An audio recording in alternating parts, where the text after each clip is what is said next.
안녕하십니까. 황태순TV의 황태순입니다. 2021년 3월 9일 화요일 오전입니다. 문재인 대통령 과연 LH 공사 두고 비판하고 비난할, 전수조사하라고 말할 자격이 있을까요? 마침 오늘 보도된 바에 따르면 어떤 LH 직원은 LH를 다니면서 농사 경력 7년이 있다 라고 버젓이 거짓말하면서 그야말로 땅 투기를 했다는 겁니다. 그리고 땅 투기 비난이 일자 또 다른 LH 직원은 LH 직원이라고 투기하지 말라는 법이 있느냐, 그야말로 적반하장도 유분수입니다. 왜 그랬을까요? 우리나라 속담에 윗물이 맑아야 아랫물이 맑다는 말이 있습니다. 우리 애청자 여러분 까맣게 잊고 계시겠습니다만 지난해 6월 8월 두 차례에 걸쳐서 문재인 대통령 퇴임 후 사저 문제가 세간의 주목을 끈 적이 있습니다. 지난해 6월이죠. 보니까 아이고 지금 역대 전직 대통령 퇴임 후 사저 최대로 큰 곳이 노무현 대통령의 봉하마을입니다. 그런데 그것을 갖다 훌쩍 뛰어넘는 것이 바로 문재인 대통령 양산 퇴임 후 사저 매입, 지난해 6월이죠.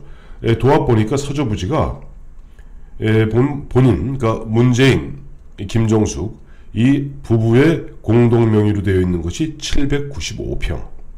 그 다음에 나머지 뭐 경호실이 이제 구입한 것까지 포함해서 문재인 대통령 사저의 넓이는 얼마냐 하니까 4,356제곱미터, 평수로는 1,317.69평입니다.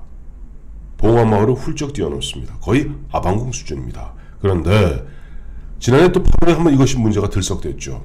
우선 1317평이라는 어마어마한 대규모 거의 초등학교 운동장만한 그런 어떤 사저가 부지가 왜 필요한지, 야말로 아방궁을 지으려 하는 것이냐 하는 비난이 지난해 6월에 있었고, 8월에 하다 보니까 어떤 일이 있었냐니까 문재인 대통령도 아니 그 바쁜 와중에 11년이나 직접 농사를 지었대요 라고 농지 매입을 위해서 직접 농업경영계획서에 문재인 변호사는 2008년부터 2019년 말까지 무려 11년 동안 직접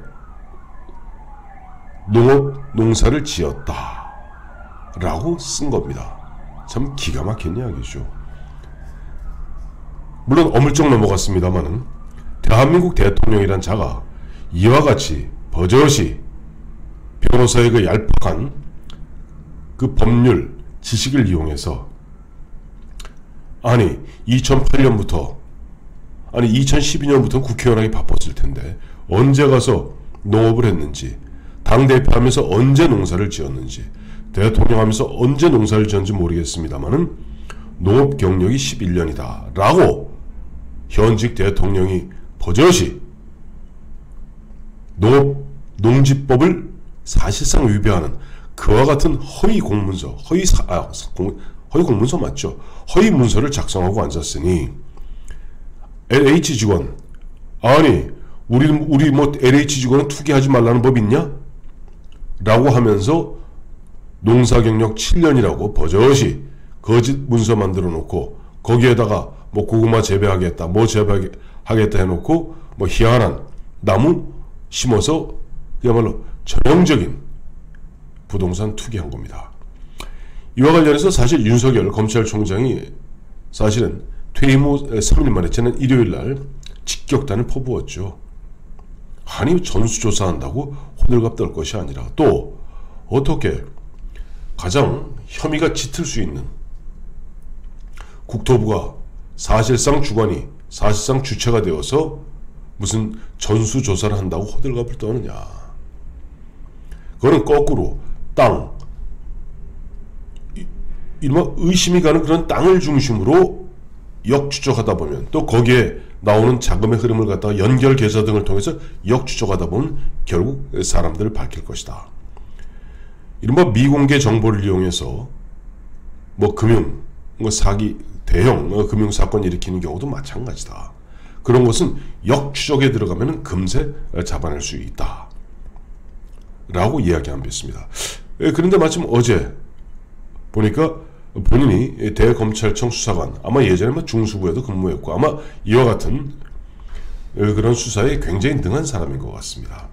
장문의 글을 썼어요. 저도 읽어봤는데 저야 뭐 부동산 잘 모르니까 무슨 말인지 잘 모르겠는데 한마디로 얘기해서 이번 LH 수사는 망했다. 전수조사는 헛짓거리다.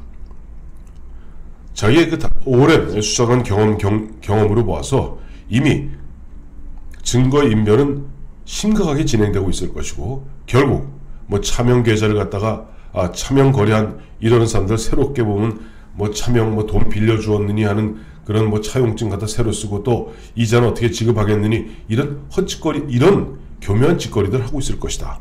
결국 굵직굵직한 이른바 몸통들은 다 빠져나가고 잔챙이 어린아이들만 남아서 이른바 곤욕을 치를 것이다 라고 이야기했습니다. 역시 보니까 오랜 검찰 수사 등을 통해서 그와 같은 거악 이른바 윤석열 검찰총장의 이야기대로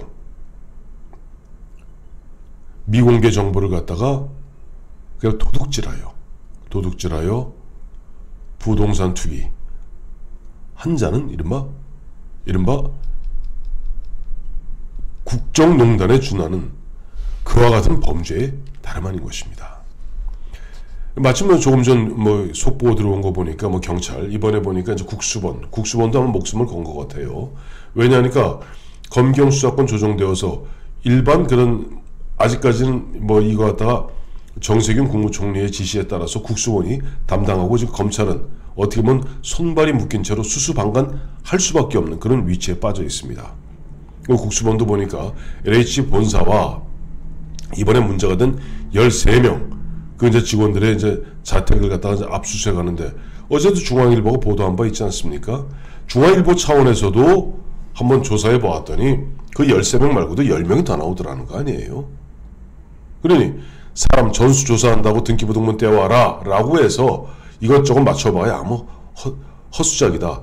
앞서 말씀드렸던 윤석열 검찰총장의 이야기도 그렇고 수사 경험이 농후한 아주 수사 경험이 풍부한 대검 수사관이라는 사람의 글에서도 마찬가지입니다. 결국 문제가 의심이 가는 그런 땅을 중심으로 역추적해야만 가능한 것이고 그와 같은 경험과 그와 같은 노하우는 검찰에 많이 축적되어 있죠. 그러나 검찰은 웬일인지 지금 두 손 두 발 꽁꽁 묶여 있습니다. 신도시 1기 1990년 검찰은 합동수사본부를 갖다 꾸려서 그때 공직자 131명을 포함해서 무려 987명을 갖다 기소했습니다. 2005년 김포 등이죠. 그때는 노무현 정부 시절입니다만은 그때 보니까 455명을 갖다 구속 기소했고 공직자 뇌물을 받거나 또 직접 투기를 했거나 했던 사람은 27명을 갖다가 적발해서 7명을 구속 기소했습니다. 그런데 지금 보면 이 공적 정보를 갖다 도둑질해서 부동산 투기하는 이런 망국적 범죄를 갖다가 이 사람들이 버젓이 저지를 수 있는 그 배경에는 윗물이 맑아야죠.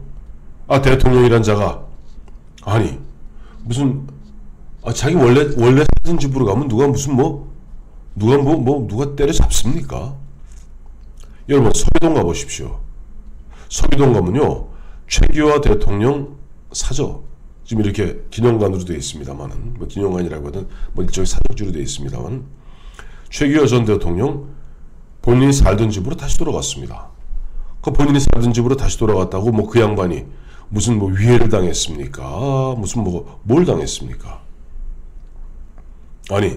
문재인 대통령 대통령 되기 전에는 보면 전셋집 산다고 그 온갖 궁색을 다 떨더니 결국 대통령 퇴임 후 돌아갈 사저는 어마어마하게 1317평 1317평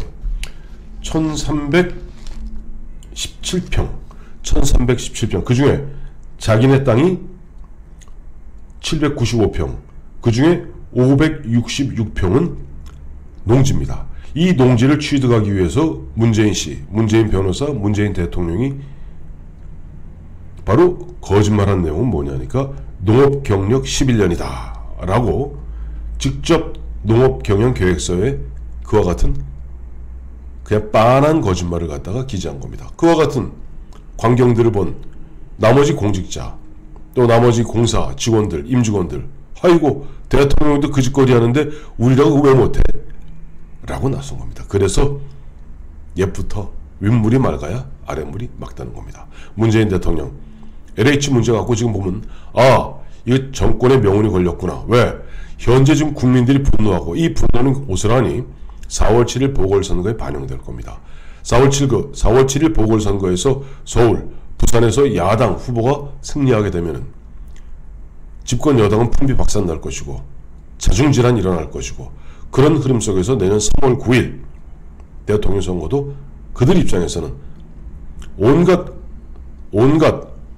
모든 수단을 갖다가 수단 방법 가리지 않고 모든 걸 동원해도 쉽지 않은 게 아니라 잃어버릴 수 없는 잃을 수밖에 없는 그와 같은 질 수밖에 없는 선거가 되겠죠. 그러니 정권의 명운이 걸렸죠. 그러다 보니까 지금 전수조사라고 뭐 연 이틀, 연 3일 나와서 왔다고 과음 지르고 있습니다만은 문재인 대통령 그와 같이 과음 지를 자격 없습니다.